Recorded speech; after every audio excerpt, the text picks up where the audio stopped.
Hi everyone, welcome back to Eve Math Tutoring. Today's lesson is on the introduction to the slope of a line. So first of all, the slope of a line is an indication of how steep the line is. And it is defined as the rise over the run. So let's start off with that first.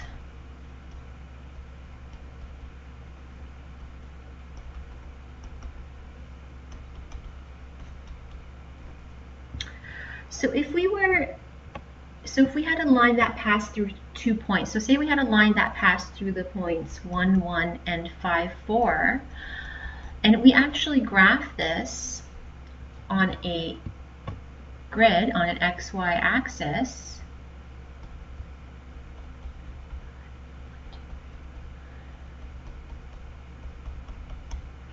so the first point would be 1, 1. Then the second point is, as you know, it's always x and y, so x always comes first. For the first one, second one, you have x equaling to 5, so 1, 2, 3, 4, 5, and then y equaling to 4, 1, 2, 3, 4. And then you would just connect the two lines, the two points, sorry. Okay, and this line would have a rise over run.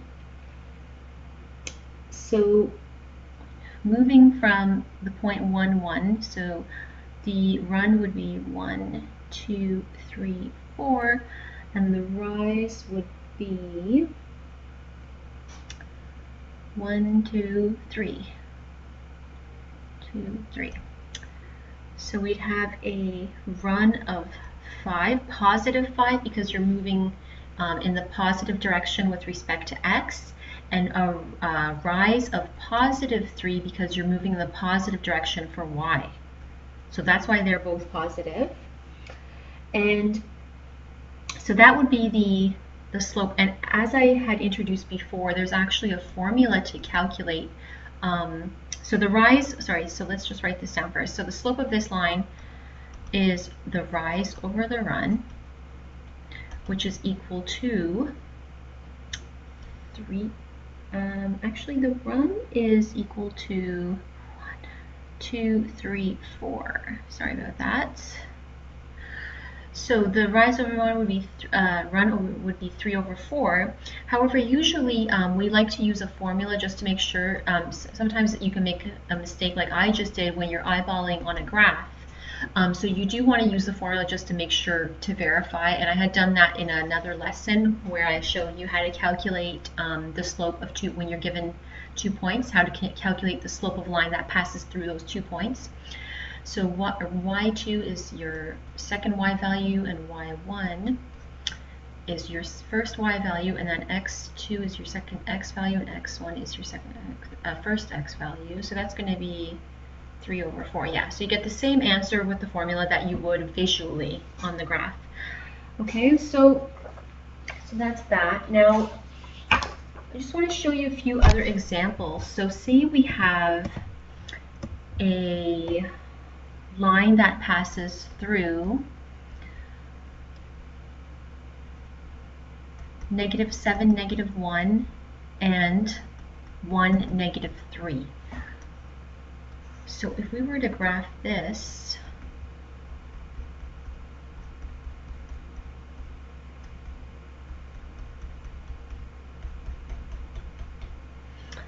so it would be, we would first put down our first point. So we have -7 for x, so 1, 2, 3, 4, 5, 6, 7, and -1 for y. So we plot that in first. And then we have +1 for x and -3 for y there. So we just plot our points. So the first point was -7, -1. The second one was 1, -3. And then you just connect them like that. Okay.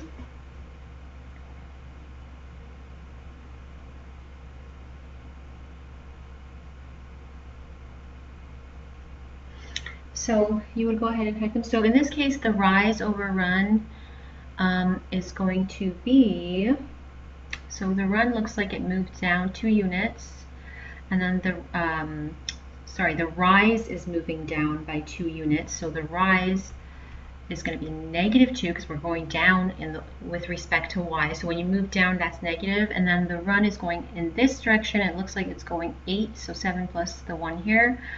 So run is equal to +8. So that slope, or m, slope equals m, which is equal to rise over run, is going to be equal to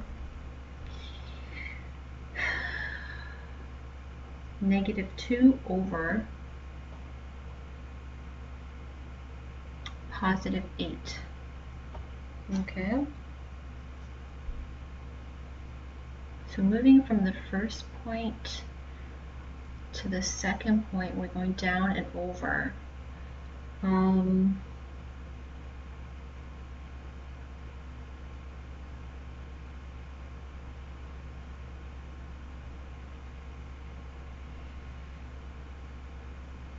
So I usually like to start off with the first point that I'm given and just go from there to figure out the rise over run. So you get -1 over 4. Now you can also use the formula I was talking about, y2 minus y1 over x2 minus x1 to get the proper slope. So it's actually equal to -1/4.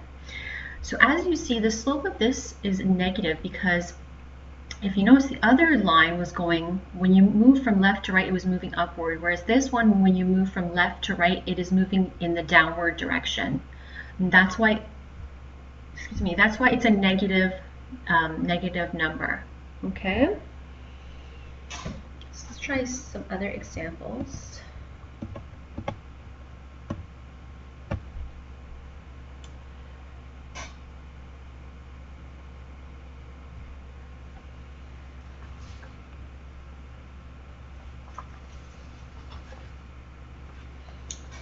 Now I just wanted to do an example. Now say we have straight lines.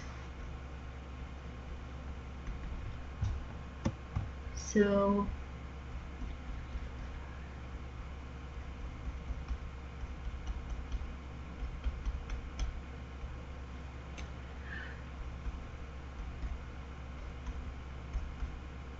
okay.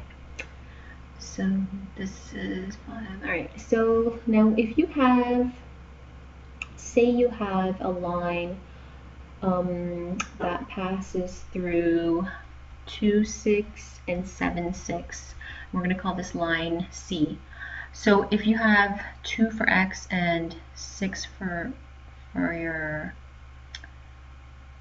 y, and then 7, 3, 4, 5, 6, 7, and then 6.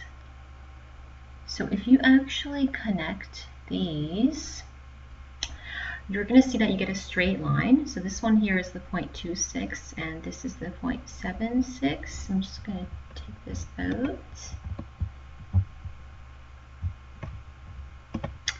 So this, because this slope, now if you notice here, if we were trying to write the slope of this line C, the rise over run, it does have a run, but it does not have a rise. So the rise is 0. When you go from one point to the other, it's not getting like moving upward or downward, so that means the rise is 0, and then the run is actually 5 units, but 0 divided by any number is always 0. So this line here, when you have lines that are horizontal, those actually have a slope of 0.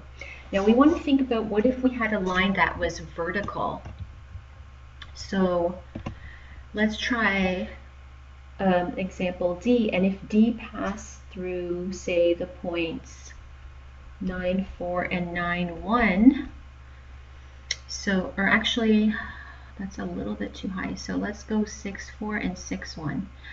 So 1, 2, 3, 4, 5, 6. So 6, 4, 1, 2, 3, 4. And then 6, 1 here.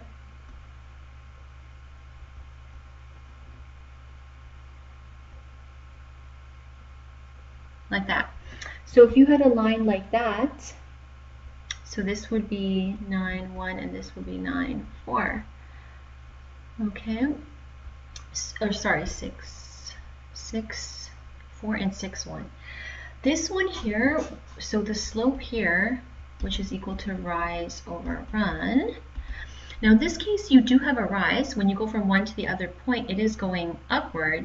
But when you go from one point over, you're not moving left or right from the first point to the second point. So in this case, your run is actually 0, and your rise is, it just keeps going. So it's so your rise is 1, 2, 3. So from one point to the other. Now, whenever you have a number divided by 0, that does not exist in mathematics. So that is undefined, which means like that. It just means that it,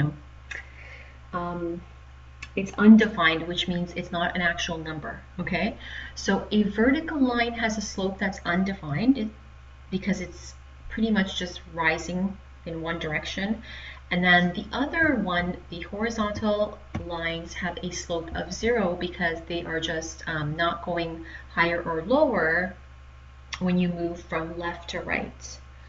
And in this case, when you move from left to right, you're not moving from left to right, and that's why it's undefined. Okay? So, however, yeah, so it's just going strictly upward. So that's that one there. So the slopes for vertical lines are undefined. So lines running up to the right, like this, for example, have positive slopes. Lines running, when you have a line that looks like this, that is negative. And when you have a horizontal line, it has a slope of 0. So this one's positive slope, negative slope, 0 slope, and this one here, vertical, is undefined. Okay, so that's a little bit of an introduction to slopes of lines. And like I said, you can always use the formula that I had presented in the other lesson to figure out how to actually get the exact value without visually figuring it out. You can look at it visually on a graph. If you have it on a grid, it's more easy to see. But if you don't have grid paper, then you will have to calculate it maybe using the formula, which is fine. Either way works. Okay, so that is slope